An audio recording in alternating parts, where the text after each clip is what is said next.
I'd like to start by thanking everybody for listening in, and also for my two guests, Matthias and Rodolfo, for joining me. The topic that we're on to on this session is the LatAm recovery and resilience in the wake of the pandemic. And expect that everybody has that on their mind on all of the sessions this week. But we thought we'd dive a little bit deeper into LatAm, and with Rodolfo and Matthias and your experiences, particularly in LatAm, we thought you'd be the ideal panelists for this.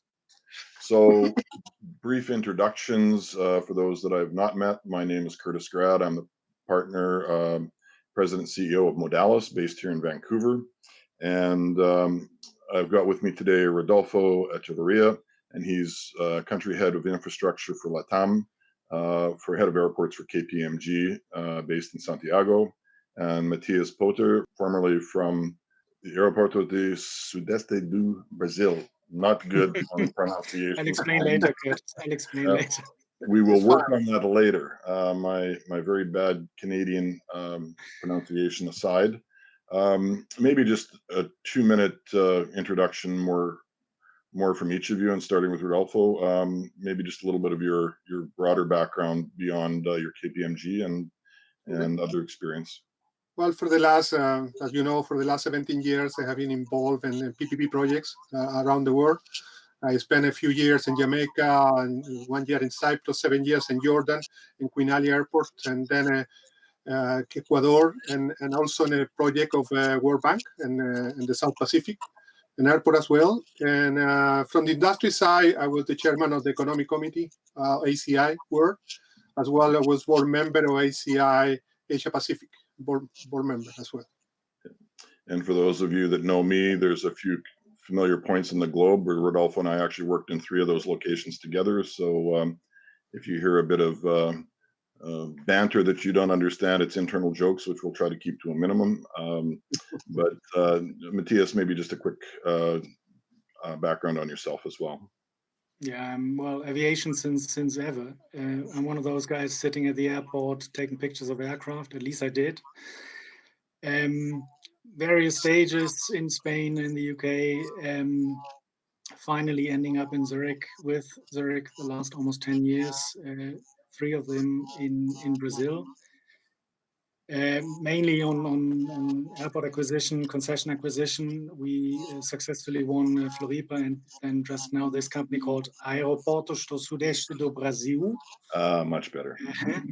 And which I was then asked to become the first CEO to cover the first year, to put up the structures, put up the governance, bring the Swissness in.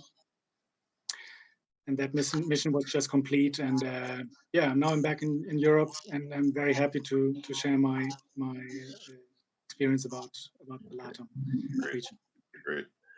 Well, the topic today is fairly broad, but we thought we'd start very generally by talking about the current state of the aviation sector in LatAm, then talk about the road to recovery, and then open it up for general discussion. But for those listening in, definitely don't be shy to put your hand up and ask a question as we're going. And it's meant to be interactive, and this is not a heavy presentation format. This is conversational, and we'd love to have you chiming in. So if you've got questions, please add them in the chat. And if you're happy to come on stage, and that's just simply bringing your video feed in like we did with Eugenio earlier, let us know if you'd like to come on stage as well. So let's kind of open up the conversation by starting with talking about airports and airlines. You can't have passenger traffic without the airlines serving the airport, and we know that airports and airlines are both under fire with what's going on with the pandemic currently. And I guess the real question is, when the dust settles, who's going to be left standing, and what's the business going to look like? And we thought there's a number of different ways of looking at this, from legacy versus low cost carriers on the airline side. This issue around working capital and the other things that are affecting domestic markets. So maybe starting with Matthias, maybe give your thoughts on this sort of general health or prospect for the airlines in the region, and where you see things perhaps going forward. Yeah. Well, first of all, I will not dare to name any company names here. At the end of the day, I anyhow believe that most of them will. My personal belief is that most of them will survive. One or two fatal casualties we'll see, but I guess at the end of the day, the shock is over, and these companies are restructuring right now and adopted to the new situation we're in, right? I just also can repeat what I heard over the entire day today. Many of the speakers said, well, it mainly depends on a couple of factors only. It's for sure having the cost under control, then having obviously, well, cost outflow, the cash burn, as well as then obviously the cash in, having a most substantial working capital basis to build on, and to should just survive, right? And to make sure you have a good relationship with the regulator. In Brazil, I've been happy, I've been glad to have a very flexible regulator with me, so we could immediately agree on not spending certain monies on, for example, quality service, etc., etc. That helped already. And at the end of the day, it was really just turn the light off whenever you can, stop cleaning all the toilets, turn down whatever you can, protect your cash. That was the absolute major here in this regard. No? In this case, I guess everyone by now had learned. I'm sure they have. And now it's a question of getting back. Brazil, especially, is I believe in a very comfortable position. Only this afternoon already showed that the demand is back up. I think they expect about 65% of 2019 demand patterns, which is not too bad compared to other airports in especially also Europe. We heard today about I don't remember the one which entirely closed. I think it was Lima. Bogotá was, as far as I know, totally off the track. And in this regard, I guess we can. I would say we see a light at the end of the tunnel, right? What will come out of that state aid discussion is something I'm potentially a bit more careful talking about. It's first of all it's a topic that it will have to be solved on is by nature by every country.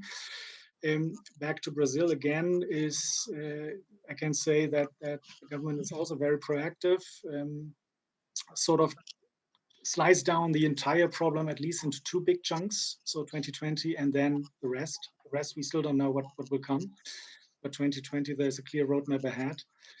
And this is something which counts for the airports as well as obviously also for the airlines, right? Although the airlines there apparently seem to be a bit more careful because the model there in Brazil is debt to equity, and no one wants the government to be one, if not the major shareholder.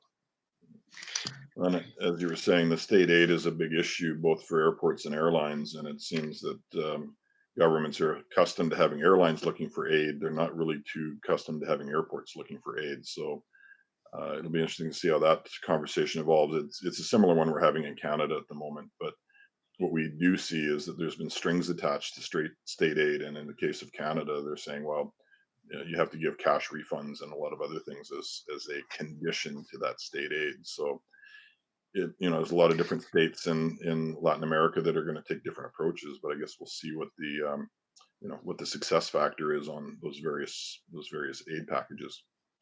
And we also, I guess, have to admit that it's a different league. An airport, I don't know, I don't have the numbers of our competitors, our peers. I know that the company I was working for burned in highest times less than $20,000 a month. No, a day. Sorry, excuse me, a day. Mm-hmm. I just Googled that Gol, the biggest airline, one of the big airlines in Brazil, burned at least 500,000 a day, right? So it's potentially also with a lesser priority on talking about state aids for airports. Yeah, for sure. And Rodolfo, any thoughts from you on this topic? For sure. I mean, one of the big questions is here is when that will be settled. So that is a big unknown today. But what is you can see today with the big issue of the government not supporting the airline LatAm, focus on LatAm. You have problem with Avianca with $8 billion bankruptcy. Same thing LatAm with 19 or 18 billion dollars. Same happened with a smaller airline like a TAM. So how I see this is the issue that there will be more alliance. Like today we are seeing in Brazil, Gol and Azul. We are seeing Aeromexico with LatAm Colombia, LatAm Brazil having a co-chair. So there will be. I don't know who will survive or not. I'm positive like in Matthias, but obviously the business model will change, and also that will impact the business model of the airport. Because if you recall, Curtis, when we have to go through all the issues that we have with the economic situation back in Jordan, and then we have just before you leave started the Arab Spring, we have a big crisis, and we realized during that period and before that our airport didn't fit purposes due to the fact that it was too fixed to the profile of airlines that the fleet that they have. So we have to, and after you left, we went through entire process of how we can maximize the uses of the technology implementing and making our airport. And it was one of the ideas in our management meeting when you were the CEO, how we make this more flexible. Mm-hmm. So we, for example, MAR technology. So we have a narrow body airport, and we have a very, very much flexible airport where we could have narrow and wide bodies. Because what happened in crisis, airline probably will use smaller planes. They will like to have more faster turnover. And the idea will be in order to maximize their income. But the airport needs to be prepared because otherwise will be only remote stand working all the time. So I think that is one of the changes. Alliances, airport with including more technology also to start those new way to do business until that's settled, whenever it is. And obviously that it will have an impact on the type of ownership that we probably will talk about later, because how the airport will manage. So who will pay for those new investment that is needed? So I will leave that open for the next further up in the discussion. So that is the way I see that the situation will change. It's a business model will change, and obviously it's mentioned here about the fees and so on, but that will be connected very much with the concession business, how they want to be renegotiated or rebalanced. Yeah. Well, and I certainly hope and I believe that this has really underlined the need to have buildings that are flexible, not focusing on architecture, which we've often seen in some of these projects, getting well-known architects that are building monuments rather than functional buildings that can be expanded.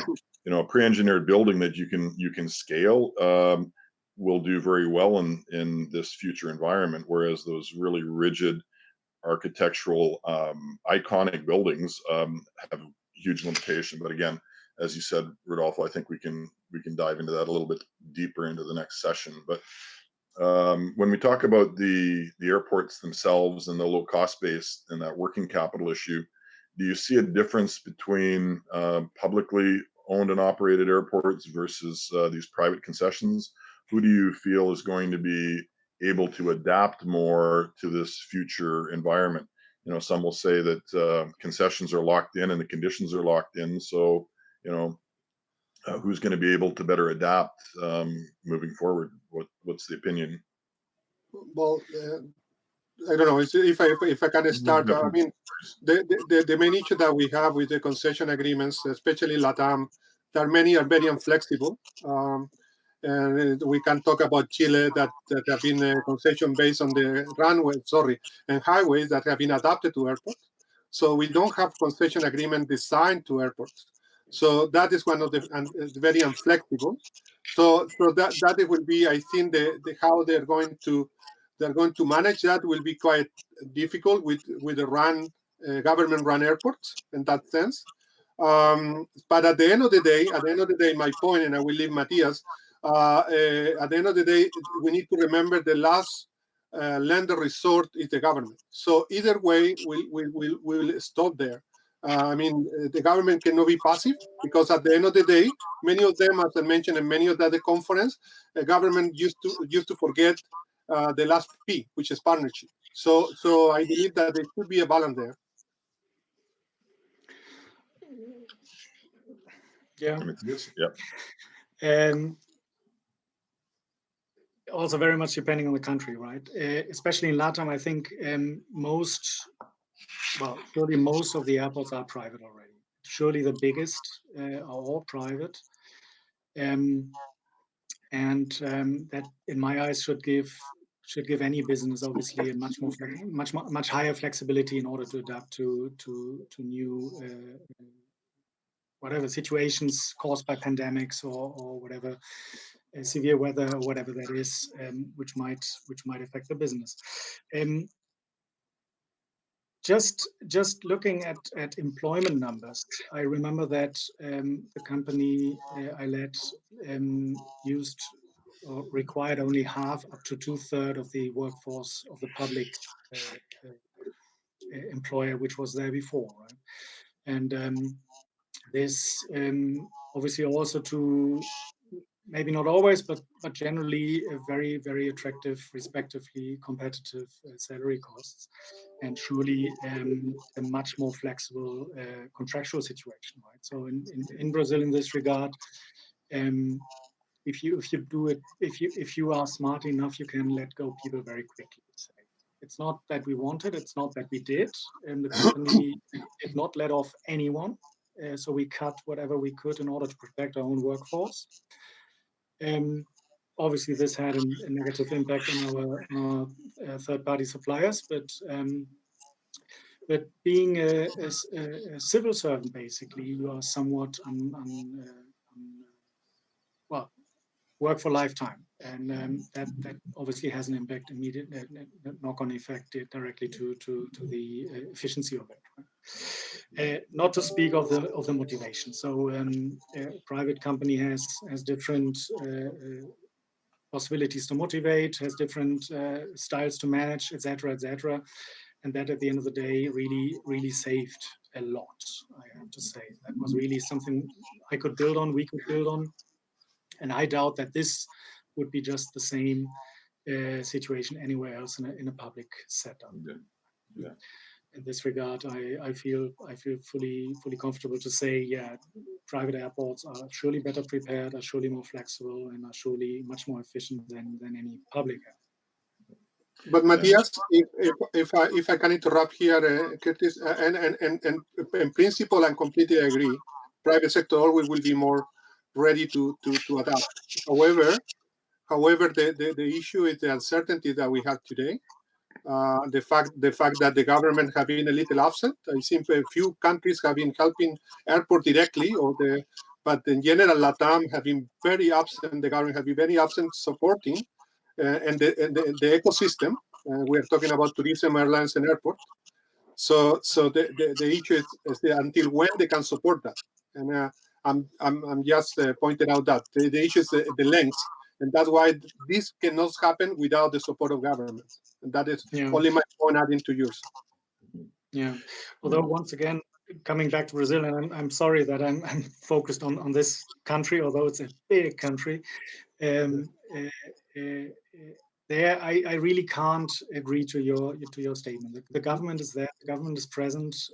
All what Ronnie this afternoon said, being about partnership, being a good partner, being as proactive as possible, etc., etc. Not just the Civil Aviation Authority, but also the Development Bank, etc., etc. Was fully right, was fully true, and I never had that feeling of being let alone and running against the wall or whatever. But yeah, that risk exists in these situations generally. I also fully agree.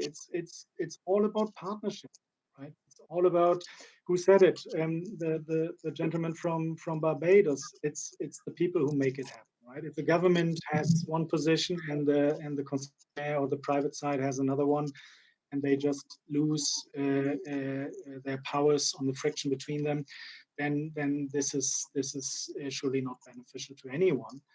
But if you can agree on a proper basis, that is, for example, yes, we want proper airport infrastructure, we want proper and efficient airport operation, and we want to really jointly together with you guys develop this sector in this country, then the doors, in my experience at least, are generally very much open. No, and Matthias, just what you said about Brazil and Argentina, they were the one of the support there for business, and I think that was positive. But in the long term, is what is my point. Not in the short term. I think that they were an example. Yeah. Yeah, and I think that example of Brazil, it's somewhat unique in that they've gone through now 5 or 6 rounds of concession. I think the government realizes that those early concessions were in a golden age, if you want to call it that, before a lot of other problems arose. And it wasn't just, as we know, it wasn't just a pandemic recently, but the other issues that affected those concessions. And we've had 2 or 3 generations or different styles of concessions, but it's interesting to see that they're at least prepared to have the conversation about rebalancing and renegotiating. I'm not so sure that other countries are so willing to open up their agreements, and maybe that's going to be the telltale sign between those that get positioned for the future, because they're rebalancing based on a new reality, whereas some of those older concessions, they may not be willing to open them up. Do you see that being a sort of game changer for some of these other countries not being competitive if they're not willing to open up those agreements, even if they are 15 or 20 years into a concession? Yeah, respectively, it depends on your partner. No, if the private side doesn't play fair and openly, then you obviously also take a position which might not benefit the overall concept. No? That is very much, I guess, the truth. Mm-hmm. Yeah, and the other side of it is there's very few airport sort of state capital major hub airports in Latin America that aren't in some form of private partnership, and I can only think of the biggest one I can think of is Panama at this point, and I guess whatever we want to categorize Mexico City as, but Caracas. Caracas. That's it. And Bolivia, I suppose they're looking at options there as well. But I think we all know that airlines will probably have a more successful conversation with governments than they will with private concessionaires, because the private concessionaires are locked into terms and conditions with the grantor and with their lenders. So they're sort of stuck in the middle. They're the cash machine to the government, and they're a huge expense line to the airlines, and they're locked into these lending agreements and concession agreements. So I don't envy the concessionaires. It's going to be a challenge. Airline can take their plane out. The airport, they cannot take their infrastructure with them. So yeah, it's a little hard to stick a terminal building on a trailer and haul it to the next airport. So because there are 3 main elements there, Curtis, and effectively, that you said, is very important. We just mentioned, because technically the investor will look at legal certainties, which, for example, Bolivia may not have, or Venezuela, and the same the private ownership protection, which is very important for any investor, and probably then we can listen Eugenio, and the economic regulation. Without economic regulations, is I think that 3 main elements that the investor will look into when they go to in that Bolivia and Venezuela they don't have. Yeah, exactly. And you can look at other examples around the world where there was not, good or predictable economic regulation. I think of India and others, and Indonesia is still the same way. But the focus back on LatAm, for those that are well articulate the conditions, it's going to be more conducive to current and future investors. But those that can't define it, it's a different story.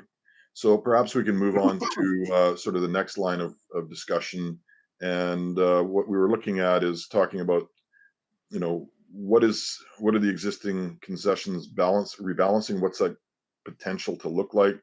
I know it depends on concession models and long-term capital obligations. We addressed a bit of this early, but depending on these long-term obligations, what is really required versus what is on the wish list. And I know that every one of these concession agreements is different. But if these concessionaires are forced to build what the contract says, and the demand may not be there for another 5 to 10 years, I guess the real conversation here is how can a concession survive if they have to build something that's going to be probably empty or very underutilized for the next 5 years while the demand recovers. And I guess we can think of a few examples, but it goes back to your comment about flexibility or the regulatory economic regulation, Rodolfo. But maybe you can start with your thoughts on what the recipe should look like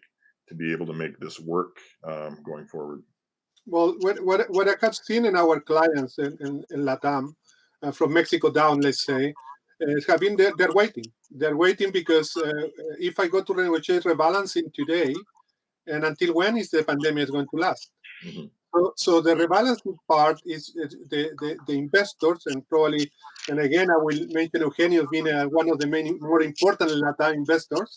The issue they're waiting until when the dust settle, in order to sit now, we can talk about rebalancing. However, I think that the fact that the renegotiation or the flexibility that the government need to put forward in that, I think there can be part of the additional renegotiations, but I couldn't call renegotiation, but there should be flexibility. Mm-hmm. One of the most rigid concession agreement I have seen is actually in my country. Mm-hmm. And where for example they need to build according to date rather to the traffic trigger. Now in the new coming up concessions that are coming now next week and the following months, that including triggers, that including a flexible terms in terms of the length of the concession agreement. Mm-hmm. Is they will bid for the total income, and that total income, if fulfilled before the maximum time, the concession will finish. So there is certain protection there, but we can talk about later about that details. Mm-hmm. But the situation, I think it will be difficult. I think the flexibility on the long term capex obligation based on the current traffic, I think that it will going to happen in many countries. The regulatory flexibility is very important. Not many countries they have it. Mm-hmm. And I think the last part when you mentioned about shareholders, so here probably we'll leave Matthias to expand more, but from you have at least two types of shareholder, one an operator, which probably manage portfolio, is more long term. Then on the financier part, you will have different type of investor. You will have financier for funds that will have a certain amount of time, like in a private fund will have 7-10 years horizon. Mm-hmm. Maybe more long-term, a pension fund will have 20-30 years horizon. So everything will depend on the type of investor that you have.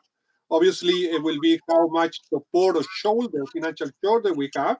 And that come up to the main question, financing, because we cannot leave this without financing, because probably that will require some certain refinancing and renegotiation. Not only concession, but probably some of them they will need to open up their loan agreements. So I believe there are many points that have been discussed here, but I don't want to take all the audience for me. So Matthias, it's up to you. Thanks, Rodolfo. I don't know if I can add here, but yeah, I fully agree, Rodolfo. It depends a bit on the type of investor. No? The background I have is clearly or defined itself clearly being an airport operator. So a long-term shareholding up to the end of the concession and really making a difference in airport operation, airport development, and therefore obviously also in the returns to being achieved, right? If you think about an institutional investor, they just, well, in my little world, they just want the money back in a shortest time frame possible. And then there's some sort of intermediate thing maybe, which I would say is then a standard concession company that really is invested in, I don't know, toll roads, train lines, airports, ports, whatever there is, right? Yeah, that is to me actually the more interesting question. How will they behave? Because that the concessionaire, which is the airport operator, which is the special purpose vehicle, will somehow make its way through this pandemic, through this crisis. I wouldn't doubt, not at all. But in how far is the shareholder, or are the shareholders behind willing to take or to go down that route, right? ASeB, this Aeroportos do Sudeste do Brasil, is 100% Zurich investment. We bid aggressively to get this business, so aggressively that there wasn't actually any bid, and we were way up. Still very much confident that we get the money back at the end of the day, and have an IRR expectation which we obviously materialize. Now with this situation we are in, and it's a situation which potentially has already a light at the end of the tunnel, but surely will endure a couple of years potentially. All this will change the game, and we are not talking only about rebalancing the crisis. We are actually talking about rebalancing the entire concession, and that's in this case another 29 years, right? So we might lose now, I don't know, just a guess, something between 3 and 5 million passengers in Vitoria, but over the entire concession period, it's 55 million. And even each and every one of those is paying 30 somewhat reais into the how do you call that? So paying obviously the passenger fee and the landing charge and whatever there is, that finally adds up. And how to get out of that big dark hole, I'm not in the position to tell. Surely the biggest leverages we see, or I would see, is the annual concession fee, which in some of the cases is horrendous, and the other big one is the capex obligation, right? But here, and this is maybe also linked back to your arguments, Rodolfo. I always understood also the governments being in a learning phase. So they somehow set up a first concession model or first concession project with contracts based on roads or on trains, on ports, whatever there was, and these contracts then have been adopted and have been modernized according to the real needs that also the government then finally found out. And the newer the concession model, or the newer the concession contract, say, the setup for each and every of those airport operators, potentially the less leverage you find, right? Because most of them, or potentially most of them, already have only KPIs to being met, and not these wish lists, shiny palaces, etc., etc. And that, in this situation right here and right now, makes it a bit difficult. Absolutely. Curtis, if I have to, I can answer Matthias, and the way that just probably 10 years ago, I remember that I had to talk about, obviously, about airport concession, and I believe that the situation getting worse over the year. They are getting too expensive.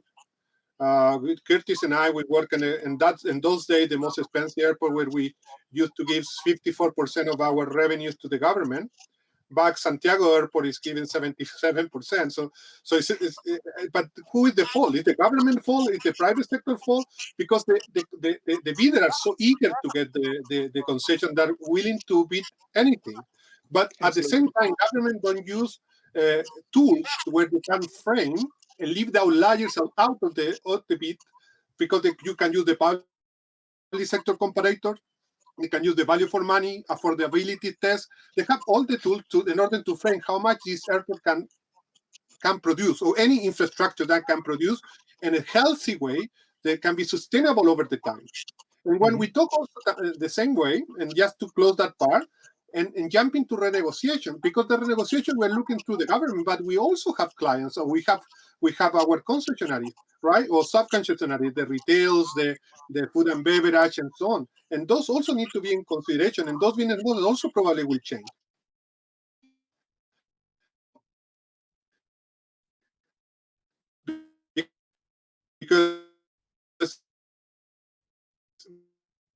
because the fact not having passenger, they also we need to be negotiation with the government, but also will be the negotiation with our own businesses. And the business model probably will change. A more variable way, I don't know, but it's something that I would like to hear your opinion if you don't mind.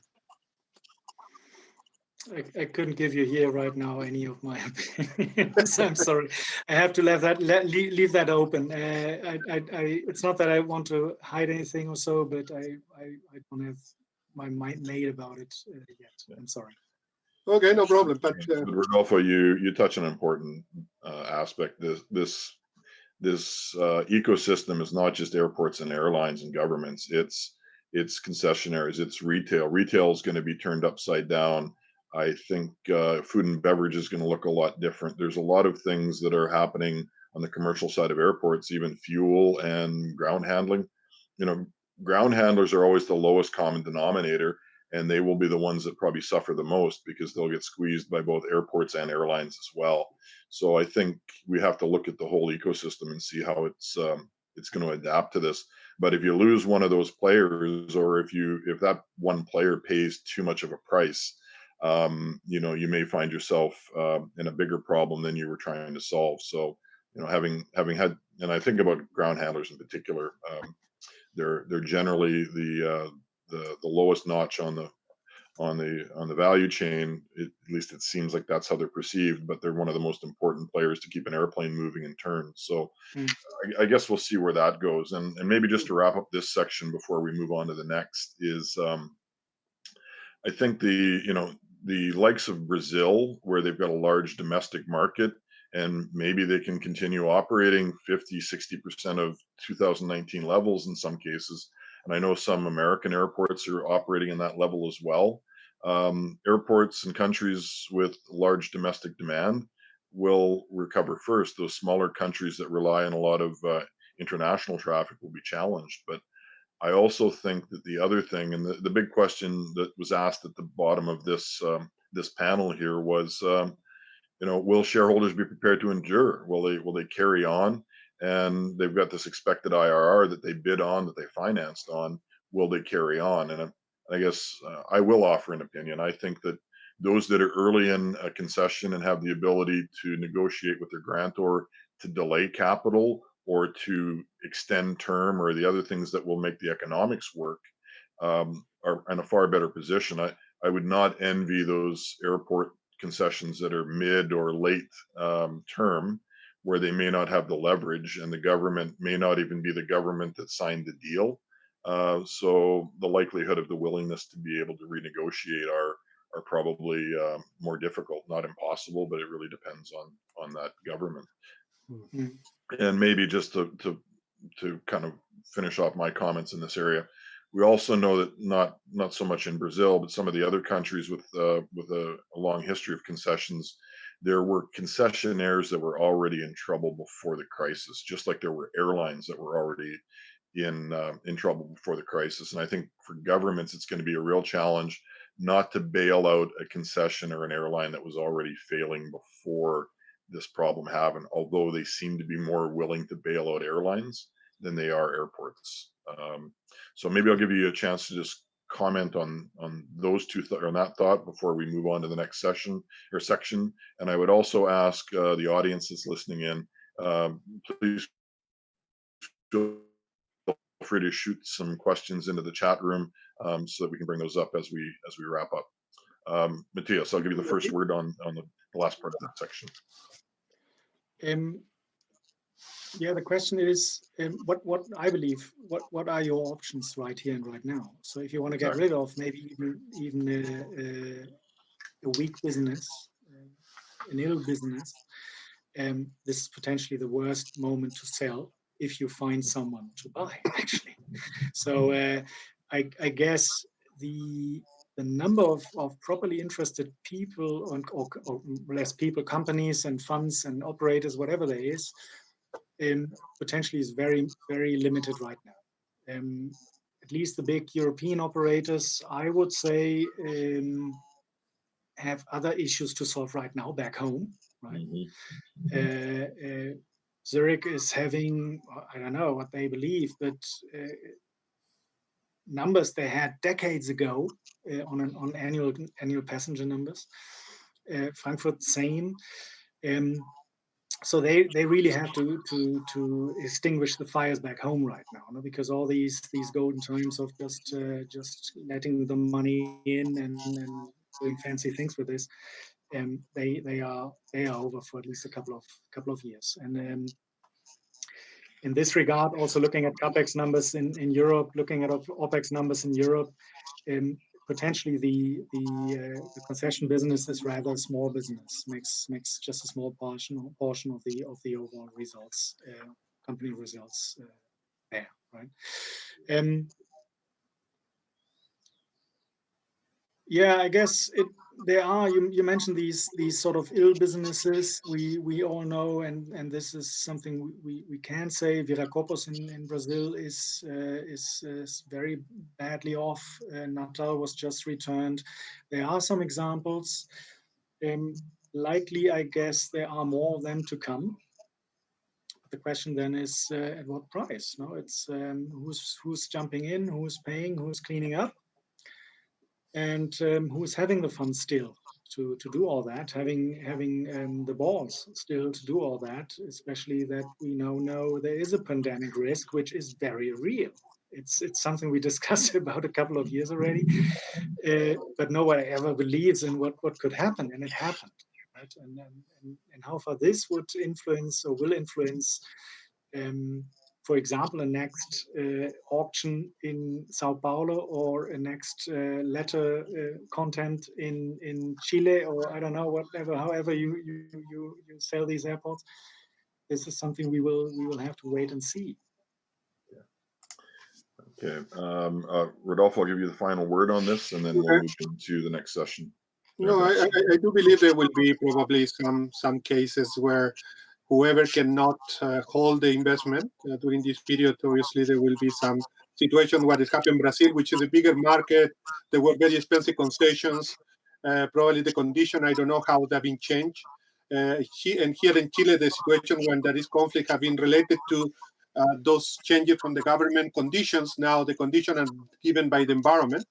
Among our view, among our clients in the region, you can see, and I can tell you what you have said about the consolidation of some of the business, like the ground handlers. You have seen in October, you can see in the press where a company called SAM bought AeroSAM, who has operations in Colombia, and Ecuador, and Chile. So you are seeing that because effectively you pointed out the situation that are in the middle, so they need to probably, some of the reason was obviously the pandemic. Among other probably, and so I believe that there will be some situation. Companies are looking how much the investment costs today. I have seen it through our practice in the region, where they're saying how much costs my concession today, how much costs our business.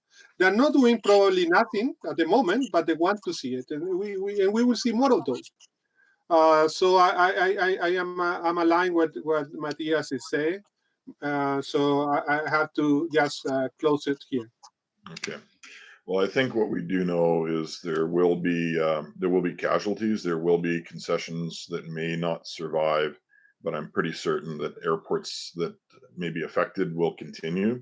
And maybe this is the next green shoot, that a few of the failed concessions may get repackaged and retendered and be more viable. And you know, maybe to end on a somewhat provocative note, but I think there was some unrealistic expectations in the first couple of rounds of Brazil in a different environment, pre-Olympics, pre-World Cup, and you can see where some of those economics have come back to prove not to be viable in the long term. So maybe more viable concessions will come out of this, and more flexible contracts.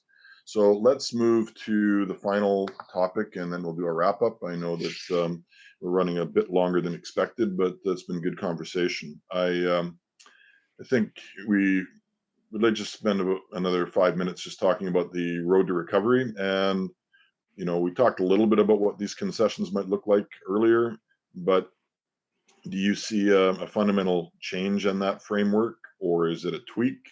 And is this a systematic problem, or more of a short-term issue that we need to get through? And we've got other things we've talked about that are more sort of mechanical about force majeure and buyback and handback clauses. But if we can focus mainly on those first 2 points around, is this a systemic problem or a short-term problem? And do you see any sort of major sort of recalibration, or not even recalibration, reformatting of agreements going forward? Rodolfo, I'll give you the first shot at that.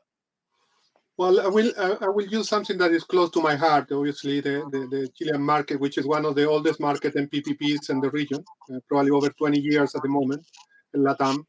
And I think the pandemic has brought up all the problems that our system has. It has been a very successful and delivery asset, but at the moment in our industry, in airport industry, is becoming a more difficult one due to the pandemic. And talking about that, the government already have taken some certain consideration, as I mentioned before. Our concession agreement, they were quite rigid at the moment, and now they have incorporated things that are very obvious around the world, but like a trigger, investment triggers, according to the passengers. They have extended, first time ever, we have a concession a maximum of 32 years, which is the Red Austral, which is at Punta Arenas, our southern airport, and Balmaceda, which is also in the stream south. So that incorporating that never, we invited twice the industry invited twice the government of Chile, the civil aviation, in order that they reconsider Santiago Airport length that originally was 15 years. And that airport was originally $850 million investment, and they were considered only 15 years. The industry was capable to make them change their mind a little bit, and it went to 20 years, which Curtis and Matthias, that is still a very little time to recover such amount of money. So now seeing in a smaller airport to have 32 years is one issue. The lengths have changed. Secondly, from a fixed time contraction, they have incorporated triggers. Secondly, the concession have been now, as mentioned before, but I will talk a little bit more, a variable. But only consider the aeronautical fees. So if the concession lasts a little less than the originally envisioned by the investor, they will not make all the money that they wanted, because the non-aeronautical business, they will not be realized. So there will be money left on the table if that situation happens, but that option was given in order to mitigate the traffic risk. Now, my main question here for me is, we need to be careful when we look for solution, and as Matthias and yourself, and as you mentioned, in the long term, we cannot provide solutions probably for 30 years, since there is so much uncertainty. So probably solution need to also be flexible. They need to be capable to adapt as the condition improve, for benefit not only for the government, but for benefit of the investor as well. The other thing that is very important, that the new concession, the countries that will be successful, in order there will be the people who will be able to, like I mentioned before, who will be able to maintain the legal certainty. Very important. That will be a key point from the past, but also in the future. The private ownership protection, that cannot change. Not because the situation I will take back certainty. The economic regulation will be extremely important, be flexible. The fact that the government don't participate, that the rules apply and very easily, seamless, being improved, it will be relevant. And talking about the buyback and handback clauses, that already exists. Most of the concession agreement have those clauses included in some manner or another. So there are rules and conditions in some of the concession agreement. So having said that, I think those elements are very important, the flexibility, and be careful with the solution, long-term solution, that it will not impact the return on the investor and also the benefit of our partner government. So, yeah, absolutely. Thank you. Okay. And Matthias, your chance. My chance.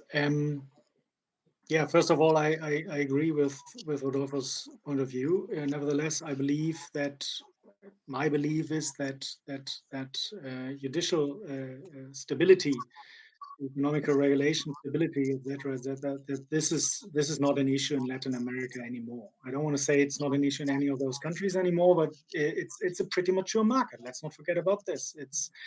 Lima is private already since decades. Chile, I don't know, started. You mentioned it just now, Rodolfo, and even Brazil, also Brazil. The Argentinians have been private forever. It's not a new business, and it's a pretty mature thing.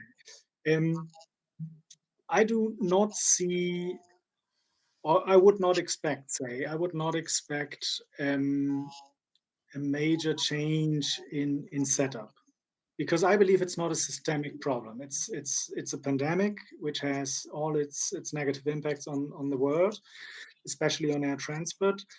But it's not a problem which was caused by wrong concession contracts or wrong investors or whatever there is, or people don't want to fly anymore. They just cannot fly. So in this regard, I would not expect things to change there. But in order to be also in the future successful, as we said before, flexibility surely is key, and investors will give a second look on the force majeure clauses, no, on the risk clauses. That is something I would expect. Yeah, and probably we will also see that once more the serious players will win, and all those rather, I don't know how to say, less serious players potentially do not come back because the risk is too high and because the business model doesn't come together anymore. Okay.